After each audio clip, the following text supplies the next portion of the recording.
untraceable, largely unregulated, no background check needed.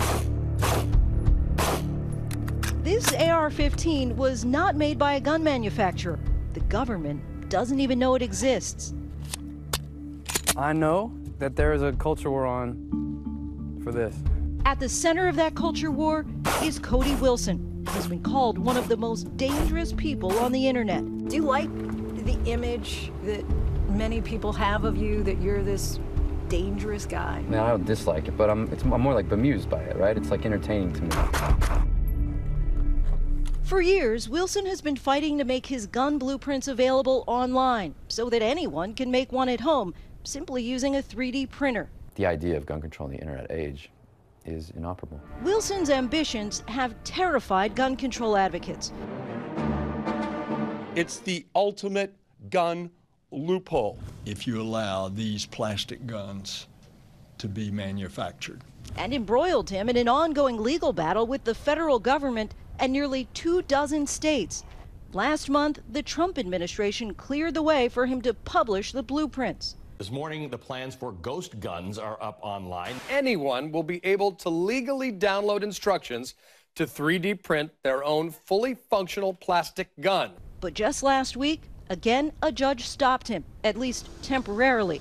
The next hearing is just weeks away. If Cody Wilson is not stopped, then what we will find is a universe where the internet has plans to 3D print any kind of weapon anybody wants, with printers that make that incredibly easy for someone to do in only a few hours in their garage or in their living room. We traveled to Austin, Texas, to meet the man behind the controversy at the headquarters of his company, Defense Distributed. Machine shop overflow, a lot of tools, tool holders, components that we're making right now in process, a lot of raw materials that we've cut from stock. Wilson, who is just 30 years old, originally wanted to be a lawyer. Why'd you drop out of law school? I had a better idea. Could you make WikiLeaks for guns? This is kind of where it all began? Is that right? In a sense. Back in 2012, he and his friends were some of the first to 3D print a plastic gun, which they called the Liberator. Anywhere there's a computer, there's a weapon. They shared the blueprint file on the internet. Wilson says it was downloaded more than 100,000 times in just the first week. We will have the reality of a weapon system that can be printed out from your desk. That's when the government jumped in, claiming his blueprints online violate rules about exporting weapons abroad. Wilson responded with a lawsuit. Is there at all a similar feeling between when you're shooting a gun and uploading the blueprint for how to make one? Posting guns to the internet, my goodness. In these terms, knowing the Attorney General will sue you, nothing beats it. Really? That's where the rush is for you? Nothing beats it.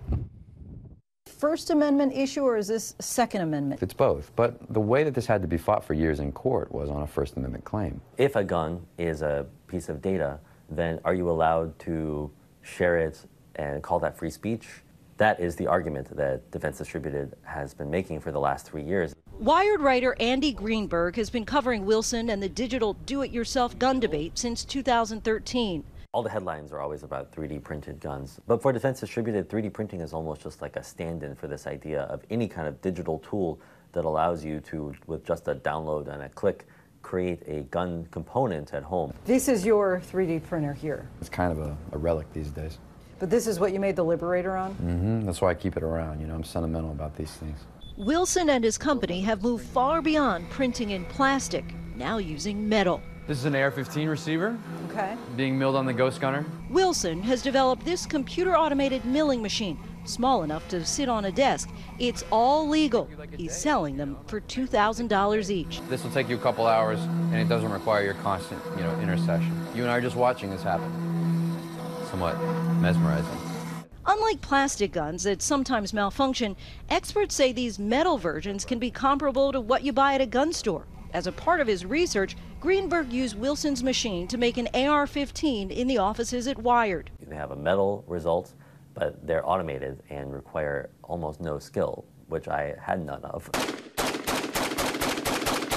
This milling machine is actually the most practical technology right now for homemade guns that circumvent all gun control laws and present a much more practical threat than 3D printing.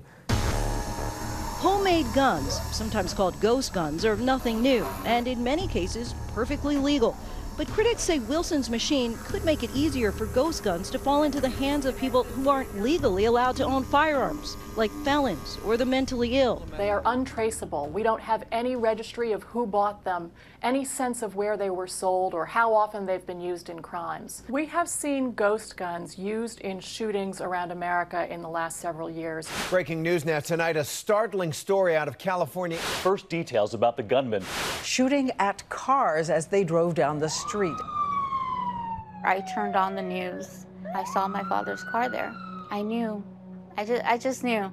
Letitia Franco still remembers that day 5 years ago when a man opened fire with a ghost gun in Santa Monica, killing 5 people, including her father and sister. I lost a lot of hope that day. My faith was tested. I felt like I didn't want to go on anymore. Like, what was the point at that time? An investigation revealed the shooter had a history of mental health issues and previously had tried to buy a gun but was denied. Instead, he ordered the gun parts online and assembled them himself. We need to stop this so other families don't have to go through what my family went through. This incident was not at all connected to Cody Wilson, but Franco says she's afraid of what he's doing.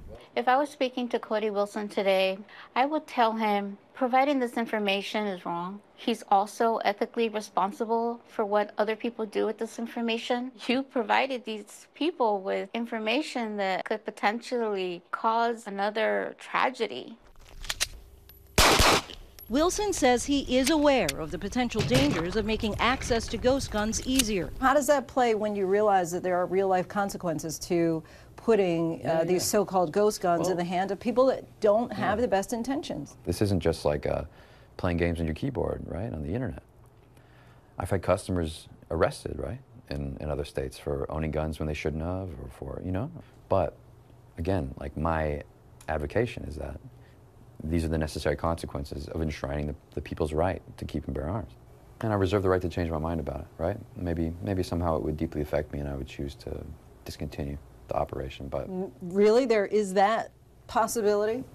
I'm a full human being.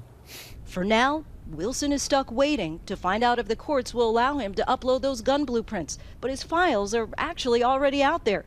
I found these in like a minute. Shared by other websites. The government has essentially failed, even though they've tried this legal approach, they have failed to censor this information. It's getting out there.